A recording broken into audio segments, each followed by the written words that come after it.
Hey guys, this is Stu here, and welcome back to Let's Play Skies of Arcadia Legends. I'm sorry about the audio if it sounds a little different this time. I am recording this with Sony Vegas here just because it's easier than recording it with Audacity and then sending it into here. It's just quicker and easier for me, and I don't have the patience to do that right now. This is obviously post-commentary because... well, I should say it's not obvious it's post-commentary, but it is post-commentary, and that's because the original file I had was very terrible. If I can, I'll split it and throw in a section right here to show you what it sounded like. Hey, this is Super Mario Play Skies of Arcadia Legends, and we start going to the dark river and it's hard to finish it with the boss fight. It was... oh my god, it was terrible. Oh boy. Anyway, so yeah, this is gonna all be post-commentary. This is the boss of the Dark Rift. It's a really easy boss. I mean, pretty much every ship boss from this point out is really easy, but this one is just probably the easiest. Here he's doing bite, and he will do very little damage. I mean, I was guarding there, so it didn't even it didn't half. But I mean, still, 5,000 unguarded, that's not much. Plus, I wasn't even incromed. So, yeah, the guy's a wimp, and he has another one that does even less. This guy is just a sheer wimp. There is one thing that makes him sort of annoying, though. You'll see this next turn when I attack. Just watch his health bar, that's all I'm saying. Oh, here we go. Right here, advanced cannon. Yep. Barely made a dent.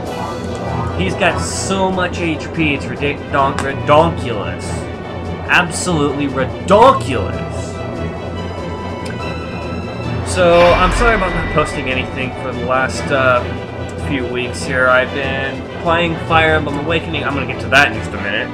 I've been playing Fire Emblem Awakening, I've been relaxing, I've been keeping up with school. I had a test I had to worry about. I'm signing up for fall classes soon. It's just, yeah. Things have been busy, so I had to take some time to take care of all of that. But now I'm done with all that, so I'm back. And videos will recommence at their normal schedule.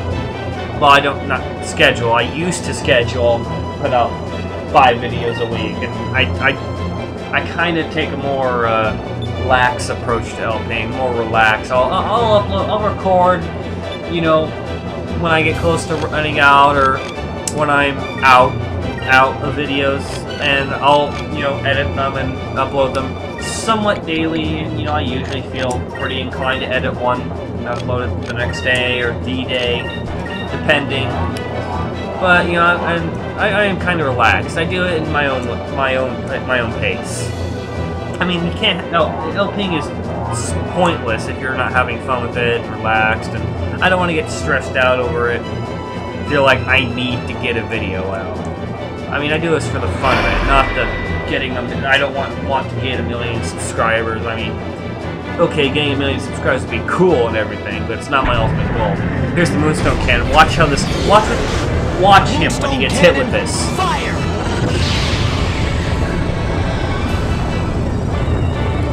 Flipping the frick out. Look at that. Look at that.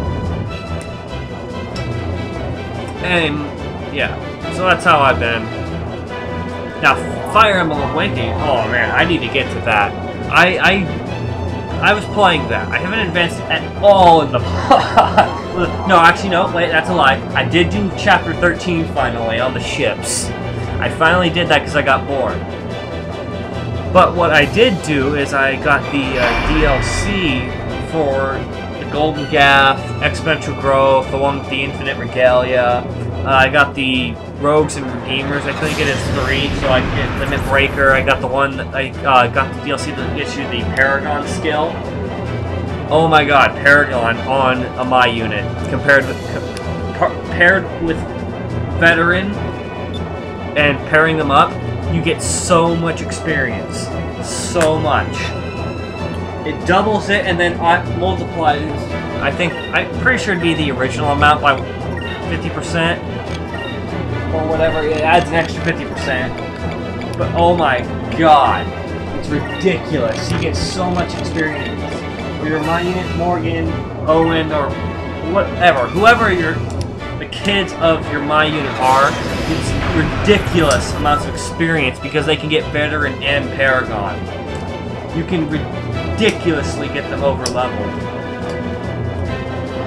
And it's so hard to get Limit Breaker. I tried getting Limit Breaker too, and the reason I've been grinding so much with like Paragon and that, and exponential growth, I threw my characters into the one to get Limit Breaker, Rogues and Redeemers 3. I go in, I set up a defense position, I'm like, okay, I'm going to set up a quick defense here, and then I'm going to see what they can do, and then I'm going to go on the offensive if I can, or I'll rework my strategy, because I'm a very, I'm an adaptive strategist. I see what my enemy is capable of, and then I react accordingly.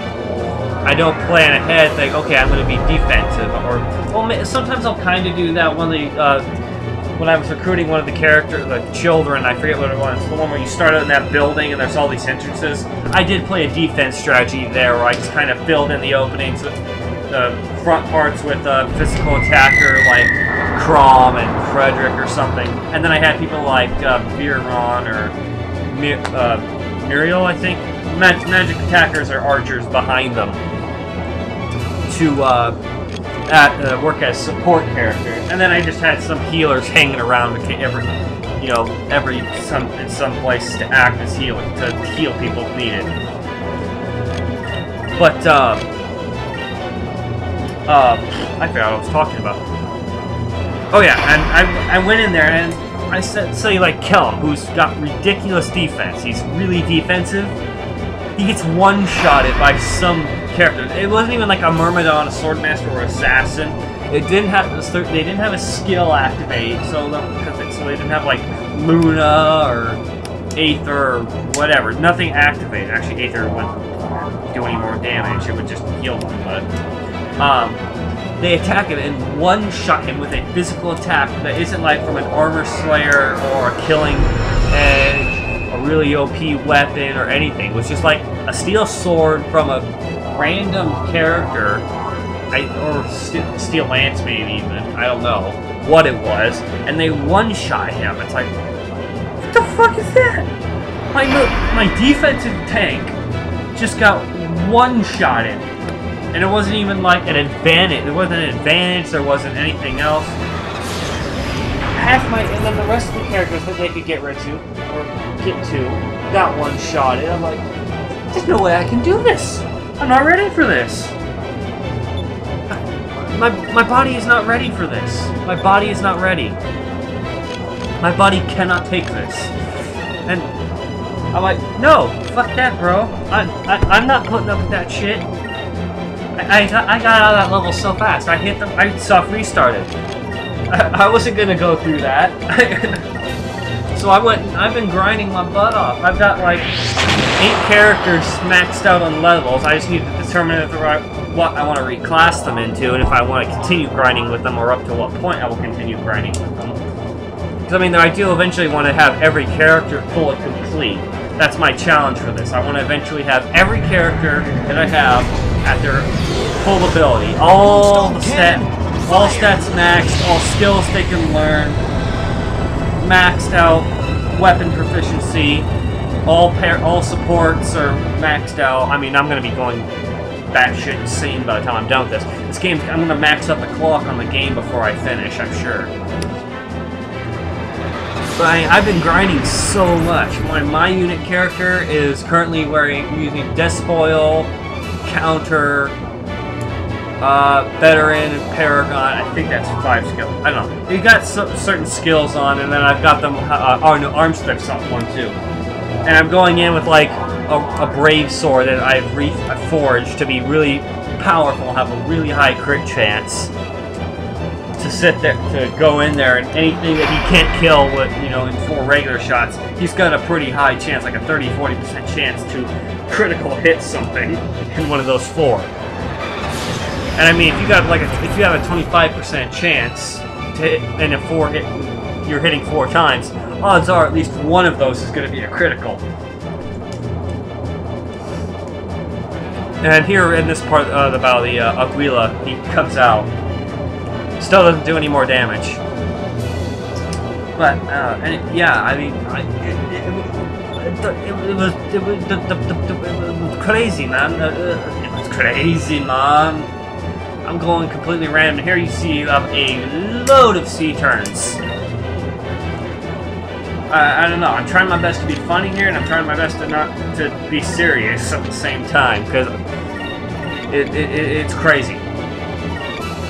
It's just, dude.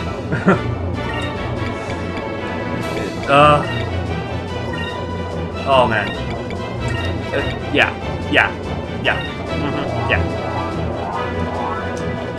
So, yeah. If anyone has any anything to say about the ridiculousness that is Rogues and Redeemers 3, feel free. I would like to hear some strategies I might consider. Obviously, I'll have to adapt it myself because my character is going to be a little different because of the whole marriage system. It's not like previous Fire Emblem games where the characters are set for, you know, what they're going to do. There's a definite amount of levels. Or a definitive, whatever, you know what I mean. Woohoo! And I think that takes him down. Yes, it does. Good. Cool. He's done for. Down for the count.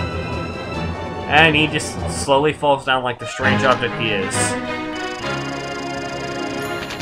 Not bad. Experience or gold. And we get a heavy torpedo. Dead. Maybe it's from a heavy from TF2? I don't know. It's a torpedo and it's heavy, that's all I know.